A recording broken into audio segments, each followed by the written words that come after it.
영국 속담 중에 한 가지입니다. 하루를 기뻐하고 싶으면은 이발을 해라, 그런 말이 있습니다. 일주일을 기뻐하고 싶으면 여행을 해라 라는 말이 있습니다. 그리고 한 달을 기뻐하고 싶으면 집을 사라. 그리고 1년을 기뻐하고 싶으면 결혼을 하라, 그렇게 말했습니다. 그런데 마지막 말이 중요합니다.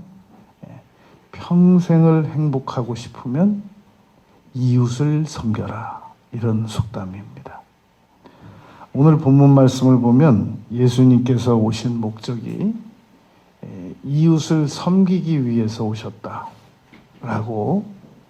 기록하고 있습니다.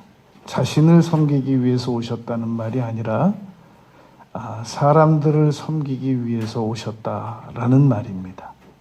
그런데 그 방법은 대속물, 그러니까 자기 목숨을 들여서, 의인을 들여서 죄인을 구하려고, 명예를 들여서 불명예자를 건지려고 오셨다라는 의미가 이 대속물로 드리러 오셨다라는 말입니다. 이 사람마다 다 온 목적이 다릅니다. 세례 요한은 요한복음 1장 6절에 보면 하나님께로부터 보내심을 받은 자가 있으니 곧 세례 요한이라 그랬거든요. 그런데 그 다음 구절이 중요해요. 요한복음 1장 7절에 그가 증언하러 왔나니 그랬습니다. 예수님에 대하여 증언하러 왔다라고 기록하고 있습니다. 그는 빛이 아니고 이 빛에 대하여 증언하러 온 자다.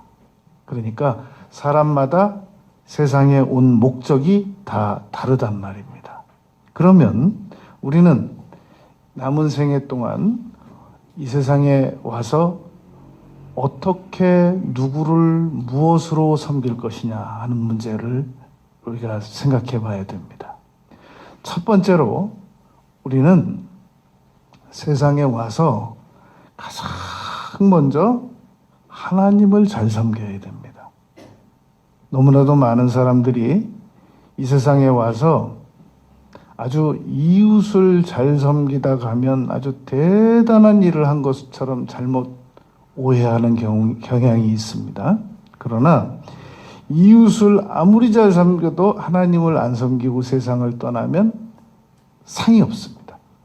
그리고 하나님을 아무리 잘 섬겨도 이웃을 안 섬기고 가면 역시 상이 없습니다. 그러므로 이 두 가지는 반드시 세상에서 행하고 가야 할 일인데, 첫 번째가 먼저 그의 나라와 그의 의를 구하라고 했기 때문에 하나님을 먼저 섬겨야 한다는 겁니다. 그 근거 구절들은 이러합니다. 성경에서 섬긴다라는 구절이 처음으로 나오는 곳이 창세기 24장 40절입니다. 그런데 아브라함이 그 종에게 이 이삭 데리고 오는 문제를 심부름을 시키면서 처음 한 말이 이렇습니다. 내가 섬기는 여호와께서. 그러니까 아브라함의 종이 그 리브가를 데리러 가가지고 우리 주인이 말씀하시는데 여호와께서라고 말씀하실 수도 있잖아요. 그런데 그 종에게 내가 섬기는 여호와께서라고 아브라함이 말했단 말입니다. 출애굽기 3장 12절에 보면은 하나님께서 모세에게 갑자기 그 산에서 양치는 모세에게 나타나십니다. 그리고는 하시는 말씀이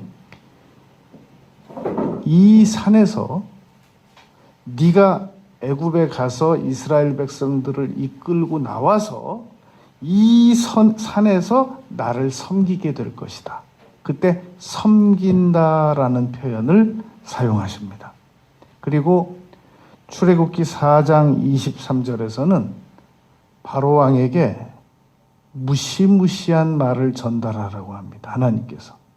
만약에 바로 네가 이스라엘 백성들이 나를 섬기러 나오는 일을 방해하면 너의 장자가 죽을 것이다.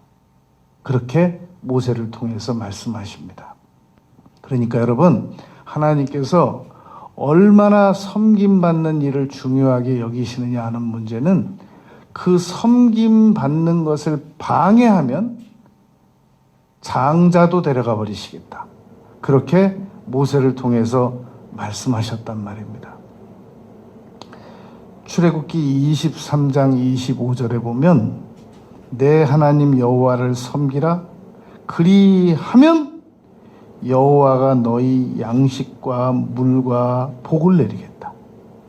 여호와를 잘 섬기면 너희가 양식과 물의 복을 받겠다. 그리고 너희 중에 병을 제해 주겠다. 라고 말했단 말입니다. 여러분, 이 성경에서 창세기부터 계시록까지 하나님을 섬기라 섬기라 섬기라 섬기라라고 말씀을 하고 있는데 이 말이 귀찮잖아요? 그럼 복 못 받습니다. 우리가 하늘 가서 별을 따와도 복 못 받습니다. 그러니까 이 하나님을 먼저 섬기라는 말이 귀에 들어와야 됩니다. 더 중요한 건 마음으로 들어야 됩니다. 이 하나님을 섬기라는 말, 지금 내 처지가 어떤 처지인데 하나님을 섬기라는 거야. 이웃을 섬기라는 거야, 나보고. 내 문제나 좀 해결해 주시지 않고.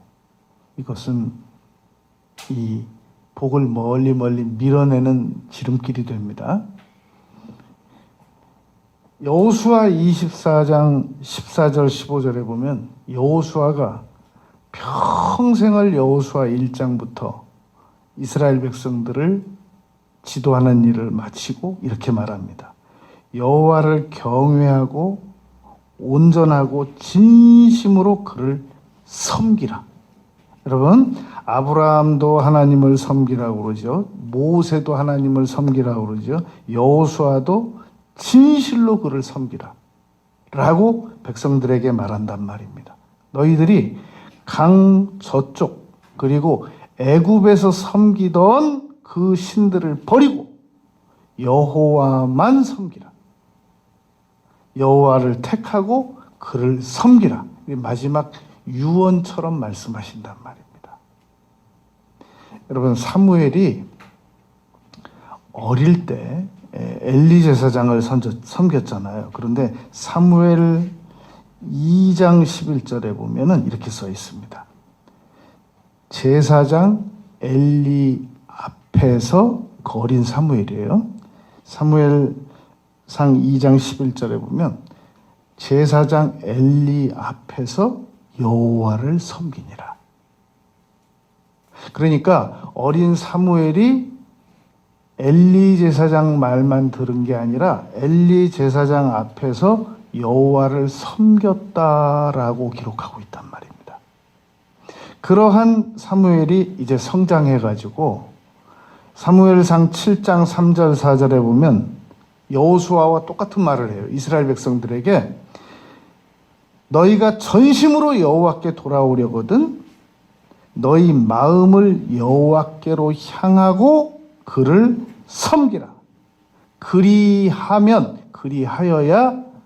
블레셋 사람들의 손에서 너희를 하나님께서 건져내시리라. 여러분, 혹시 우리가 지금 블레셋 사람 같은 사람들에게 어려움을 당하고 있습니까? 그러면 블레셋을 내 힘으로 물리치려고 하는 방법은 어리석습니다. 여호와를 섬기면 하나님께서 블레셋을 물리쳐 주시리라. 그렇게 말씀하셨단 말입니다. 지난 주간에 여러분 인터넷 뉴스에 나왔습니다. 요즘에 뱀들이 자꾸 도심으로 내려오고 있대요. 먹을 게 없어서 그런 영향이 있을 거라고 그래요. 뱀 나오거든 도망하라, 직접 잡으라 그렇게 말하지 않고 119 구급대에 연락하라. 그렇게 지금 기사가 떴습니다.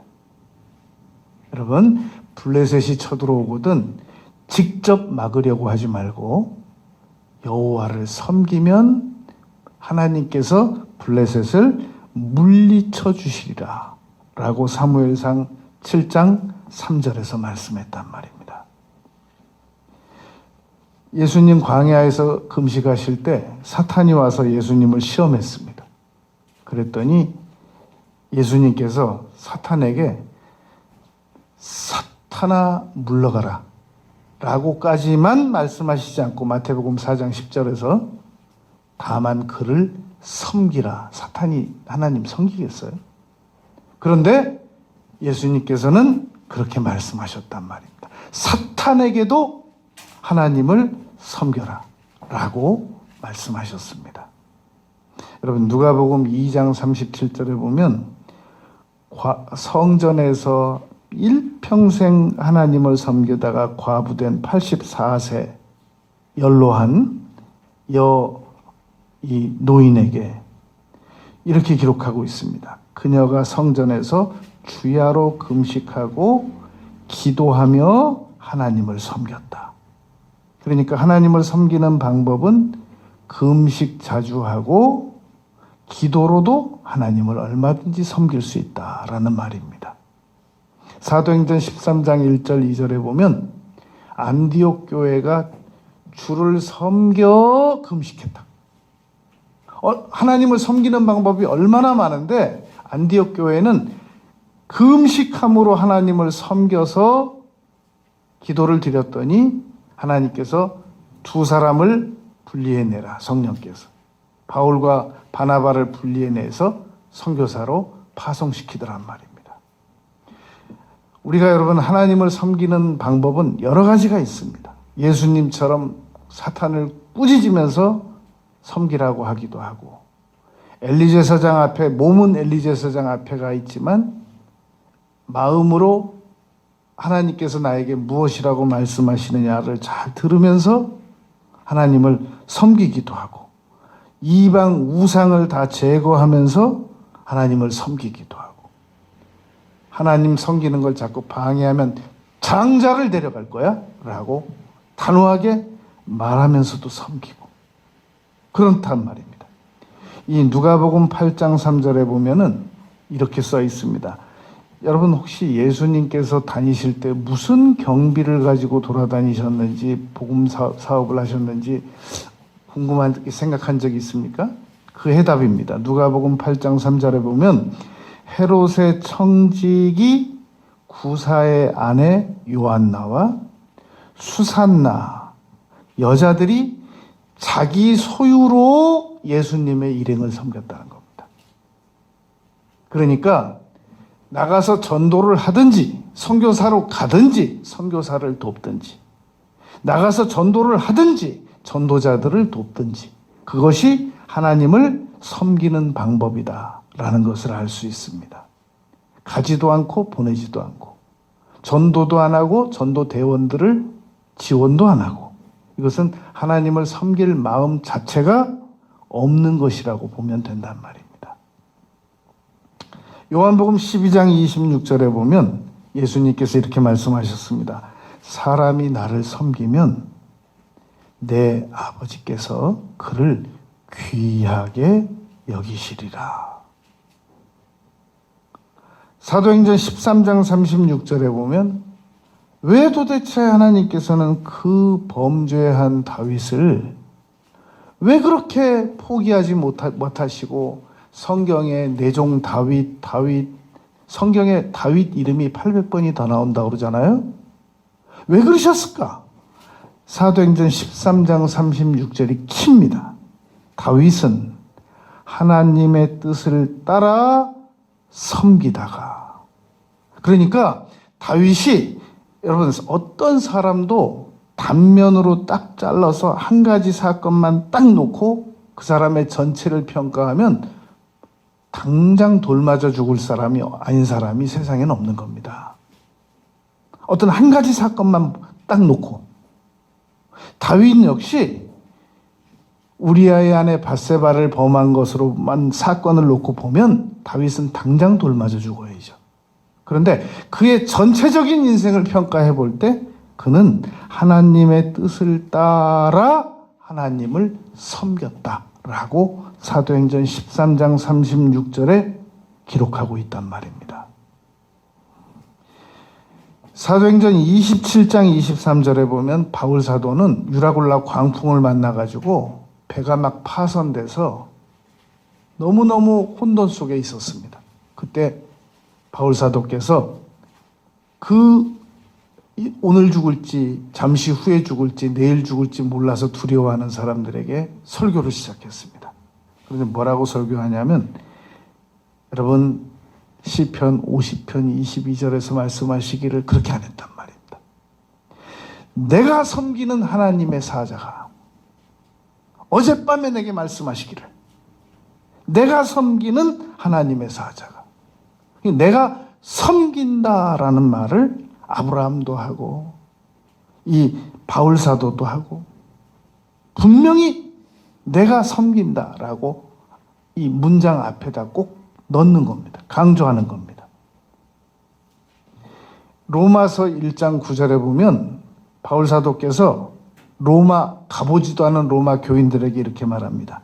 내 심령으로 섬기는 하나님이 나의 증인이시다. 내 심령으로 섬기는 하나님이 나의 증인이다. 그러면서 로마 교인들에게 로마서 12장 11절에서 부지런하고 게으르지 말고 열심을 품고 주를 섬기라. 이렇게 말씀하십니다. 여러분, 그러면 하나님을 섬겨야 되는 건 알겠는데 그럼 그 다음으로는 또 누구를 섬겨야 되나요? 이웃을 섬기라고 성경은 기록하고 있습니다. 이 로마서 15장 25절에 보면 로마 교인들에게 바울 사도께서 이렇게 말씀하십니다. 이제 내가 성도를 섬기는 일로 예루살렘에 가야 된다.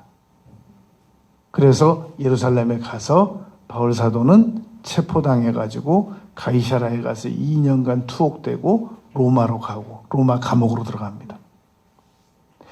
그때 바울 사도께서 예루살렘 간다고 할 때 예언의 은사 받은 그 딸들도 막 천을 가지고 이 바울 사도 올라가면 이렇게 묶인다라고 막 다 보여주면서 말렸단 말입니다. 예루살렘에 가면 체포당한다는 것을 알면서도 성도를 섬기는 일로 갔단 말입니다. 민수기 11장 28절에 보면 이렇게 써 있습니다. 여호수아에 대해서 이렇게 써 있습니다. 모세를 섬기는 눈의 아들 여호수아.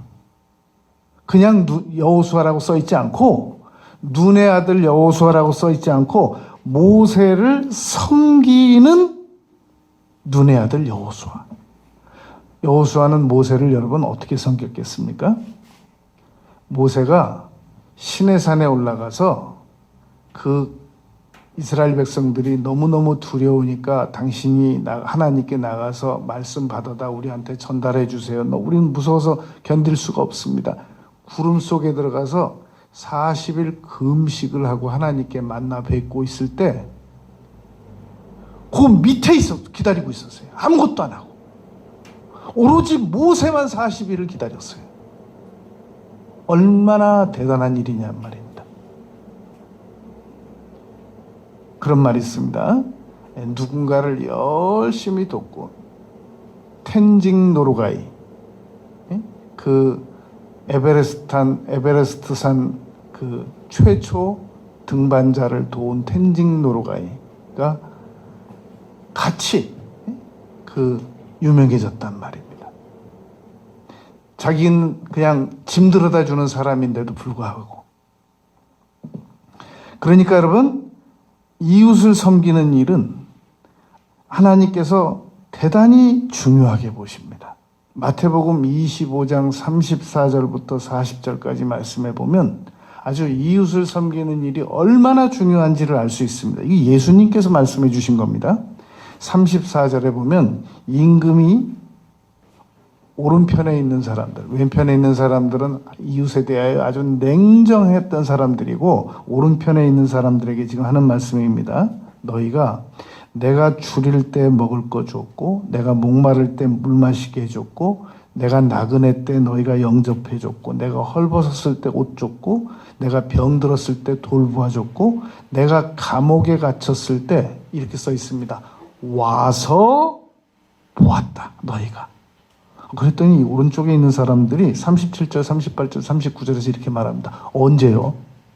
저희들이 언제요?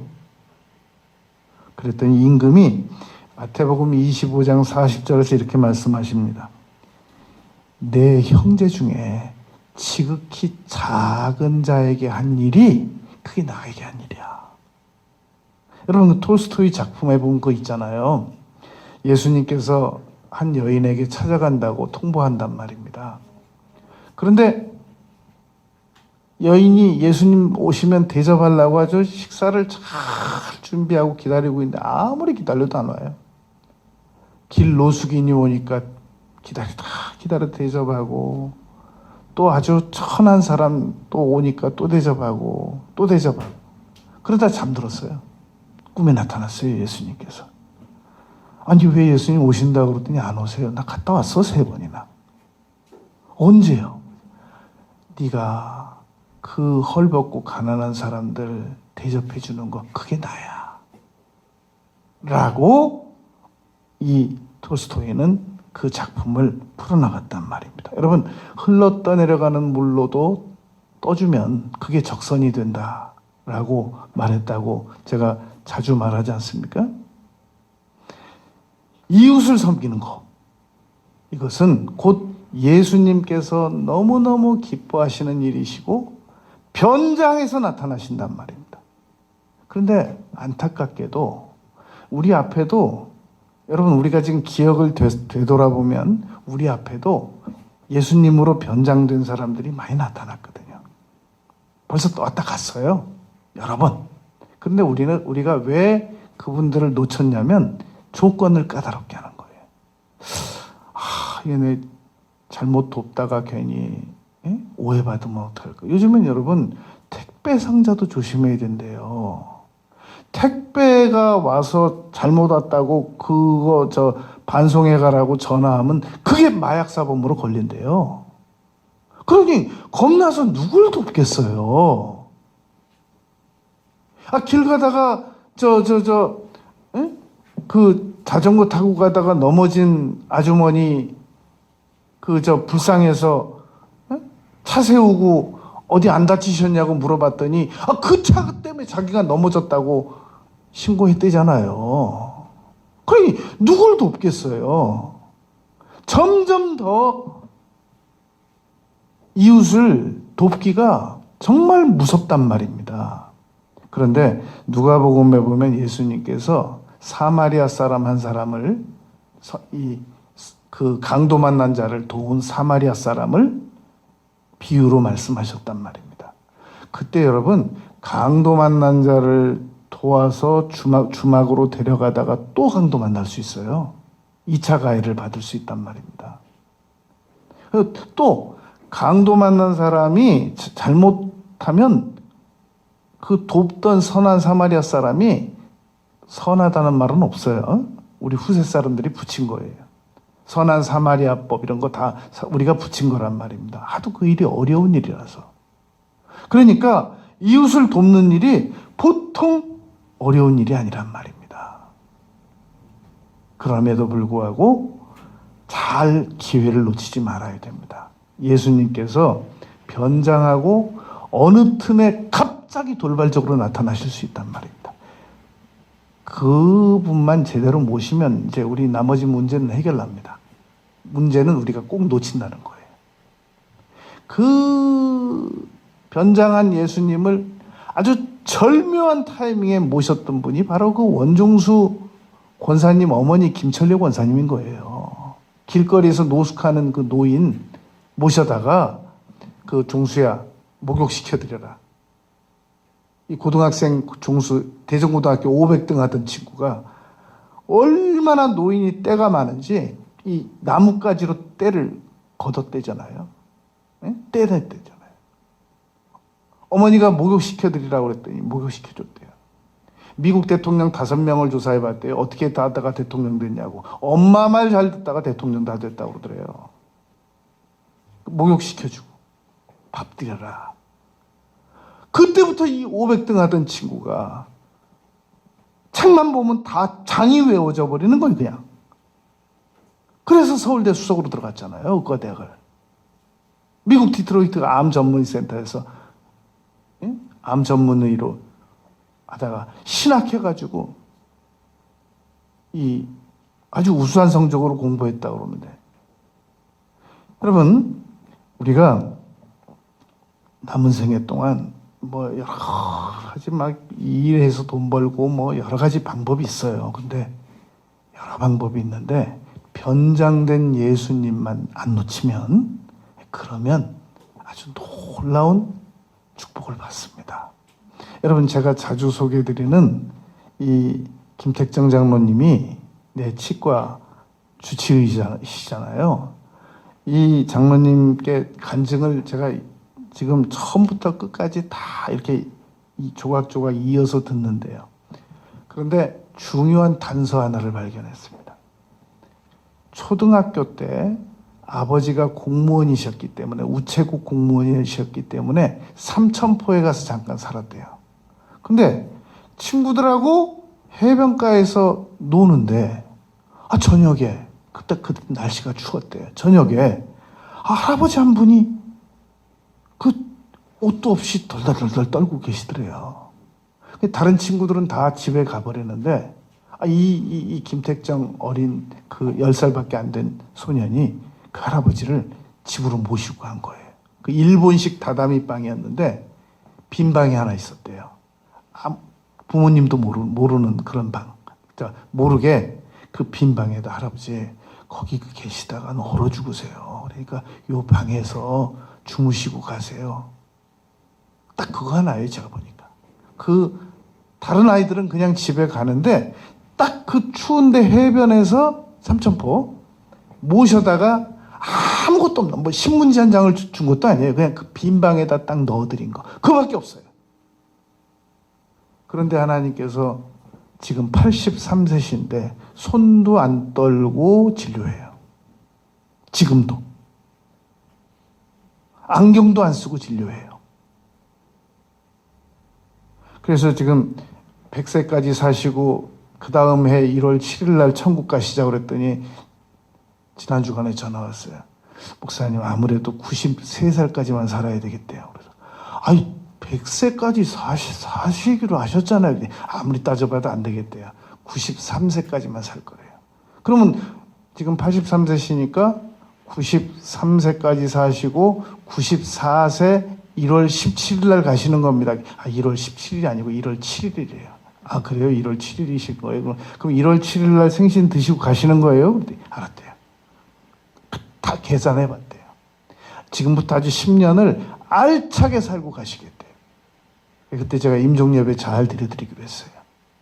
여러분, 사람마다 하나님께 복을 받은 사람들 보면 단서가 나옵니다. 얘기를 이제 우리가 그 한 사람의 생애를 알기 위해서는 딱 앉아가지고 무슨 60분 얘기하면 나오는 게 아니에요. 돌발적으로 이런 얘기도 하고 저런 얘기도 하고 계속 얘기를 하다 보면 단서가 나온단 말입니다. 저도 김택정 장로님하고 그 삼천포 어릴 때 저 할아버지 빈방 모셔다 드린 얘기를 20년 만에 잡아냈어요. 여러분, 남은 기회 때 그 이웃을 돕기만 하려고 그러면 너무 좀 위험 부담을 많이 안아야 될 때가 있어요. 이거 괜찮을까? 오해받지 않을까? 이럴 때도 있단 말입니다. 그러나 설령 그 기회를 놓쳤더라도 다음 기회를 계속 예의주시해야 됩니다. 그래서 나는 반드시 내가 무슨 하나님께 꼭 복을 받기 위해서, 내가 이웃을 잘 섬기기 위한 경력을 위해서 내가 기회를 봐야 되겠다, 이런 차원은 아니겠습니다만, 그래도 저희가 이 세상에 왔다가 하나님 보시기에 배고픈 사람 밥 한 그릇은 주고 가야 되잖아요. 어떤 형태로든지. 헐벗은 사람 옷 한 번은 입히고 가야 되잖아요. 감옥 간 사람 면회는 한번 가봐야 되잖아요. 저는 면회는 여러 번 가봤어요. 면회는. 예, 그러니까 그건 괜찮을 것 같아요. 그러니까 이제 이 헐벗은 사람 밥 주는 거 뭐 이런 거 지금 예의주시하고 있어요. 나타나기만 나타나라. 옛날에 제가 그 전도사 시절에 저 명일동에 살 때 그 암사동이 있어요. 암사동에 살 때 갑자기 정말 너무너무 1초가 급했어요. 1초가. 근데 웬 허리가 굽어진 할머니가 오시더니 태워달라는 거예요. 1초가 안 급했으면 내가 태워드렸어요. 정말 죄송하다고 그러고 못 태워드렸어요. 그러고 가다가 한 50m밖에 안 갔는데 도저히 양심이 가책이 와서 안 되겠어요. 차를 돌렸어요. 그냥 옮든 거예요. 분명히 내가 후광병 미러로 봤거든요. 계시는 거.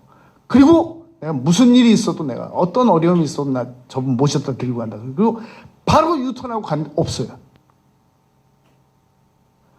그래가지고 며칠 있다가 그 암사동 그때 길이 막 논밭둑길이 있어요. 농사 짓고 나오는 할머니 괜히 그 할머니 안 태워드려도 되는 거예요, 그냥. 근데 괜히 문 열어갖고, 나 안 탄다. 타셔야 된다고 강제로 태워가지고 내가 모셔다 드린 일이 있어요. 그건 카운트가 안 되는 것 같아요. 아무튼 예의주시하다가 나타나기만 나타나면 반드시 여러분 이웃을 섬기는 일에 쓰임을 받잔 말입니다. 세 번째, 그러면 우리는 누가 섬기냔 말이죠. 나는 누가 섬기냔 말이죠. 히브리서 1장 14절에 보면 모든 천사들이 구원받은 사람들을 다 섬기는 영으로 존재한다 그랬습니다. 그러니까 여러분, 나는 또 변장된 천사들이 나를 돕습니다. 어려울 때마다 여러분, 우리가 다 그런 위기를 건너서 오늘까지 왔단 말입니다. 그러니까 나는 뭐 하나님 섬기고 이웃 섬기면 나는 누가 섬기냐? 변장된 천사들이 또 있거든요. 그러니까 그 문제는 그냥 하나님께 맡겨드리잔 말입니다. 마태복음 6장 1절에 보면 너희가 사람에게 보이려고 의를 행치 말라고 그랬단 말입니다. 그러니까 우리가 하나님과 이웃을 사람에게 보이려고 섬기지 말고 기회를 잘 보다가 지금이다 그러면 용기 있게 쓰임을 받잔 말입니다. 너무나도 많은 사람들이 이 하나님과 이웃을 섬기지 못하는 이유가 있습니다. 그것은 보상심리, 손해감정, 피해의식 이런 것들이 앞서기 때문에 못 돌보고 못 섬기겠다는 말입니다.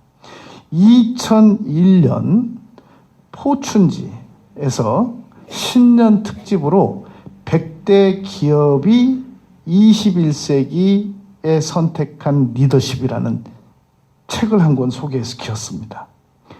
우리나라에는 리더는 머슴이다 라는 책으로 번역돼서 나온 책이 있었습니다. 로버트 K. 그린리프라고 하는 분이 이 AT&T 그 회사에서 38년 동안 근무하고 쓴 책입니다.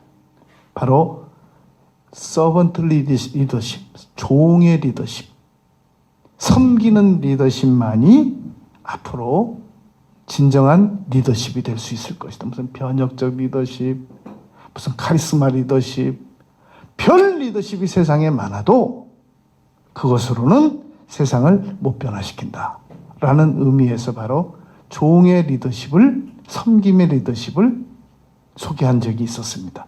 그걸 포춘주에서 이미 2001년에 20년도 더 전에 앞으로 향후 우리가 추구해야 될 리더십은 바로 이 섬김의 리더십이다 라고 말했단 말입니다. 여러분, 러시아의 문어 톨스토이가 이런 말을 남기고 갔습니다.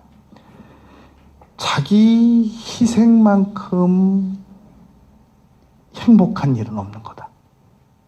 그리고 마지막 비밀 일기에 이렇게 적어놓고 갔습니다. 하나님, 저의 마지막 순간까지 하나님께 봉사할 수 있는 기회를 허락해 주시면 감사하겠습니다.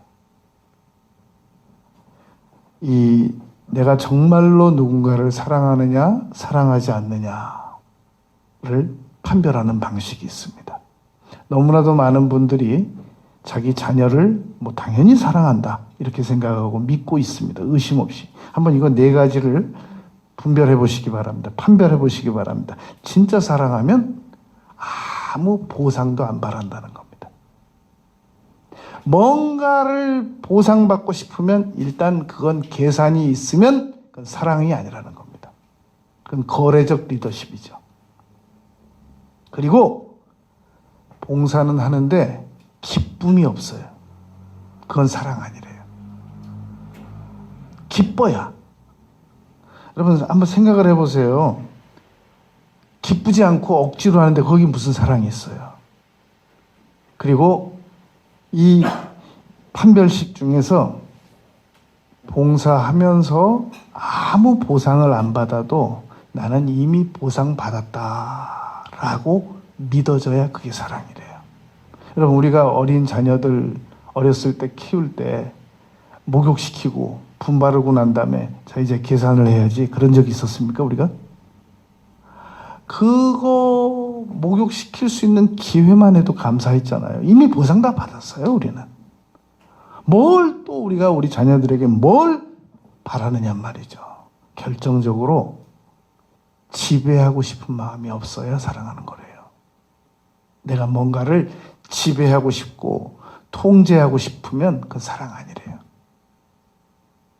여러분, 우리는 남은 생애 동안 하나님 잘 섬기고 이웃 잘 섬기고 그렇다고 나는 내버려 버리라는 거 아니에요. 마태복음 23장 27절 37절부터 40절까지 말씀 보면 목숨을 다하고 뜻을 다하고 의지를 다해가지고 하나님을 먼저 사랑하고 난 다음에 내 이웃을 내 몸같이 사랑하고 그리고 내 몸같이 사랑하라는 말이 바로 나를 섬기라는 말입니다.